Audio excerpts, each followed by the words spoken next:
OK. Bruno?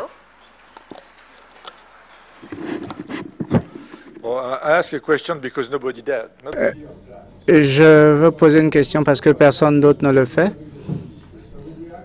Je voudrais réagir à votre présentation, si vous permettez. 2 questions. La première, c'est l'argent qui a été donné à ICANN. Ça semble être beaucoup d'argent. Est-ce que vous avez dû réunir beaucoup de ressources pour le faire? ICANN, de toute façon, est une organisation assez riche. L'autre question, cette retraite que vous avez eue et la dernière à Montevideo qui a produit ce document intéressant, est-ce que vous parlez de sécurité? Est-ce que vous considérez que la sécurité est hors des limites au niveau mondial? Merci beaucoup. Pour la première partie de la question, concernant la contribution à ICANN, concernant le fait de réunir toutes nos ressources pour payer ça, en fait, ça a été le résultat de très longues négociations et discussions avec ICANN sur la question de savoir comment nous devions contribuer. Nous recevons des services d'ICANN et ils nous allouent des ressources. Donc, la négociation, finalement, a tourné autour de ça, que nous puissions soutenir. C'est pour cela qu'ils ont fixé ce montant au fil des ans. Notre contribution à ICANN doit être dans le cadre du soutien qui nous est donné. Et comme vous pouvez le voir à travers les présentation. ICANN a fait beaucoup pour améliorer ses services, les rendre plus attrayants et plus efficaces pour nous. Et je pense qu'il est juste que nous puissions contribuer à cela.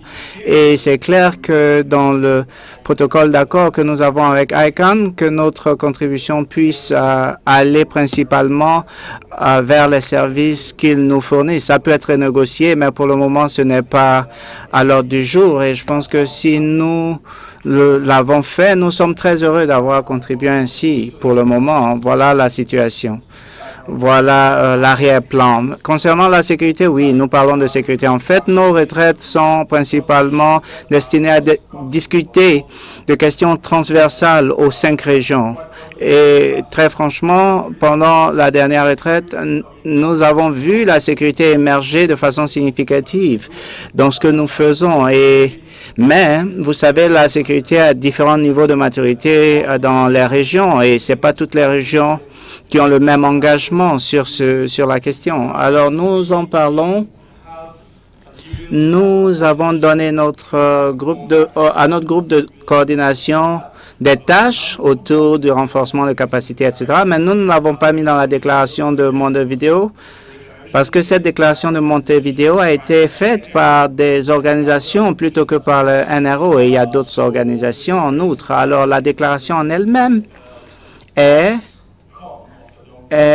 l'émanation de longues discussions et l'accord de 10 organisations sur les principes.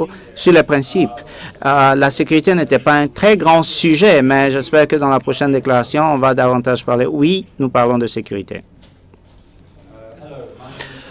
Bonjour, mon nom est Mark Elkin. Je suis d'Afrique du Sud. Je fais partie du Conseil d'Afrique et d'Africa.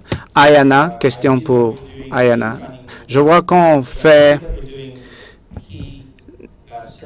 des cérémonies de signature de clés tous les 3 mois, mais je ne vois pas que nous déployons les signatures de clés primaires comme on le fait dans le DNSSEC.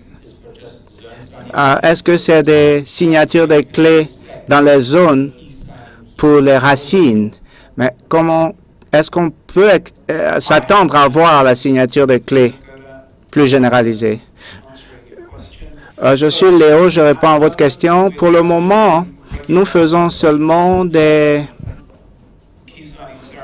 cérémonies de signature régulières où les chargés de maintenance de la zone nous soumettent des requêtes de signature et nous les signons. Il y a eu des consultations en début de cette année sur le déploiement des signatures de clés et ASOC a produit un rapport sur le déploiement des signatures de clés. Et nous allons faire des consultations davantage publiques. Je ne suis pas personnellement impliqué dans ce travail, je n'ai pas le calendrier, mais je sais que le contrat dit que la clé doit être déployée dans un délai de 5 ans à partir du début du contrat. Donc, dès que le contrat va commencer en octobre, le contrat a commencé en octobre l'année dernière. Était-ce l'année dernière?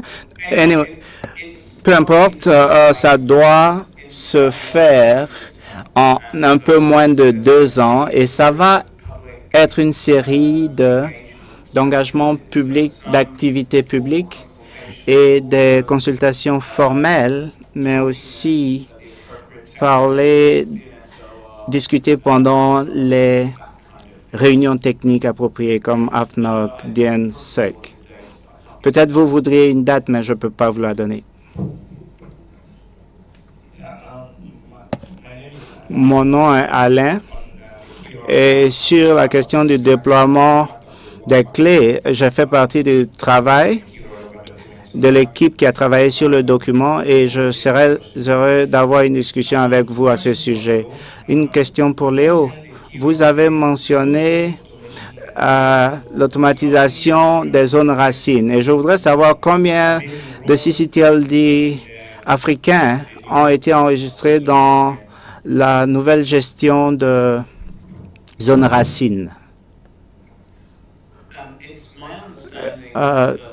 C'est ma compréhension que tout le monde s'est enregistré, mais le fait est que ce n'est pas tant l'interface que vous, en tant que CCTLD, gérez qui est important. Mais si vous nous envoyez un mail qui est d'une seule ligne en disant déplacer ce serveur, cela nous vient et nous avons une interface de gestion web qui nous épargne beaucoup de travail manuel et nous pouvons faire les vérifications techniques et il n'y a pas d'obligation pour qui que ce soit d'utiliser la nouvelle interface web. À aucun moment. Vous êtes libre d'utiliser des emails autant que vous voulez, si c'est votre préférence. Et pour certaines personnes, ça marche mieux comme ça. Alors, je ne pense pas que vous devriez faire des jugements sur l'utilisation de la nouvelle interface web.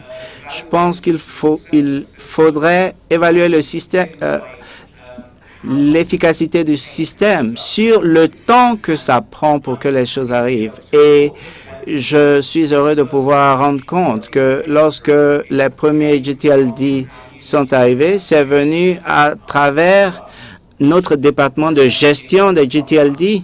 C'est venu à nous et de nous, c'est aller pour l'autorisation et la délégation et tout le processus a pris moins d'une semaine.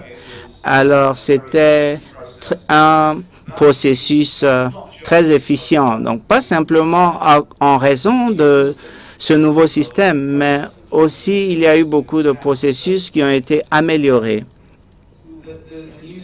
Le nouveau système que nous avons parle d'IPP au lieu d'envoyer des PGP et des emails, etc. Et ça aide beaucoup. Une question de plus? Oui. Pas pour Léo. Léo peut se reposer. Pour Aline et Pinnick.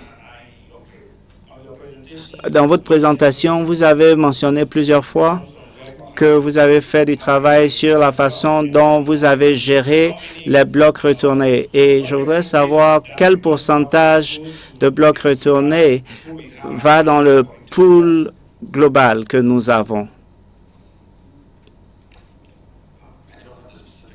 Je n'ai pas les chiffres spécifiques, mais je sais que l'année dernière, il y a eu un /8 complet qui a été retourné.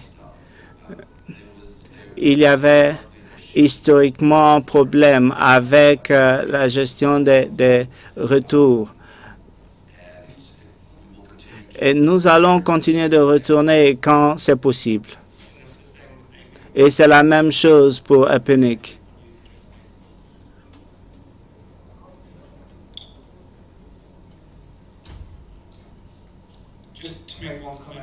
Pour faire un commentaire, nous avons 20 millions d'adresses IP dans le pool. Et donc, c'est 1.1 et un quart de /8. Je voudrais remercier tous les panélistes et demander à Atiel et Rajma de rester.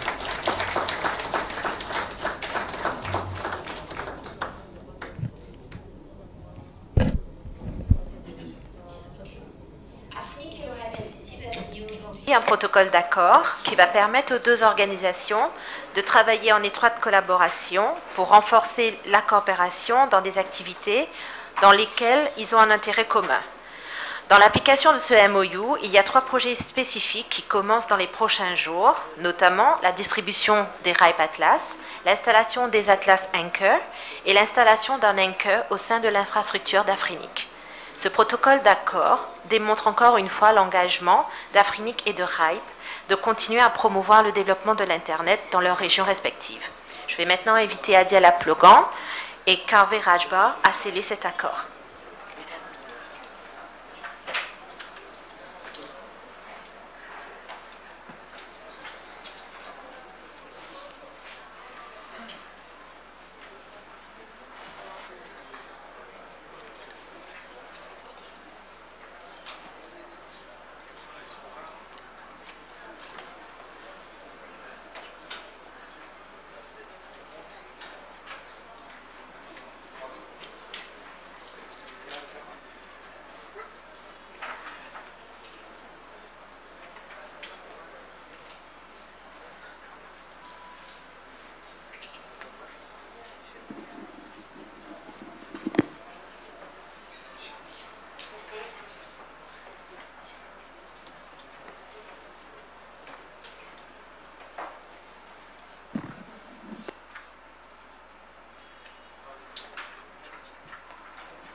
Je voudrais juste dire quelques mots. Cette opportunité pour remercier RIPE pour son support à ce que nous faisons, et cet accord raffermit cette relation que nous entretenons entre les RIR. Nous sommes 5, nous gérons des régions différentes, mais nous travaillons énormément en collaboration, et cet accord va nous permettre, dans notre région spécifiquement, de pouvoir aller au-delà juste de la collaboration dans nos opérations, mais également vers la communauté, parce qu'avec les Atlas, nous allons pouvoir contribuer énormément au renforcement de l'infrastructure, à la collecte d'informations utiles pour l'amélioration de l'infrastructure. So I'm just saying that I'm thanking RIPE for its continuous support, and this... Je disais que je remercie RISE pour son soutien, et cet accord va nous permettre de renforcer la collaboration, aller vers la communauté. Et ça va permettre d'améliorer l'ensemble de l'infrastructure dans notre région, parce que nous pourrons collecter des informations utiles qui vont nous permettre d'établir la typologie du réseau et améliorer la réponse aux incidents. Merci beaucoup. Et veuillez transmettre notre gratitude à toute la communauté RIPE.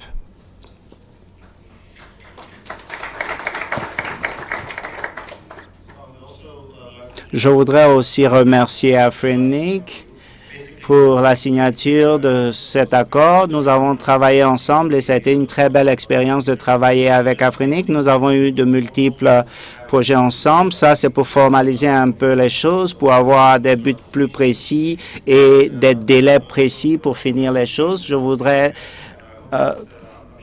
Je suis sûr, en fait, que dans la prochaine réunion de Djibouti, nous allons rendre compte des résultats de cette coopération et nous allons avancer. Merci. Merci beaucoup. Alors, aujourd'hui, Aujourd'hui, la problématique de la création Today, the issue of content creation in Africa is at the heart of Internet governance discussions. African contents are rare in a global landscape where Africa has to show its identity. I'm inviting Mireille for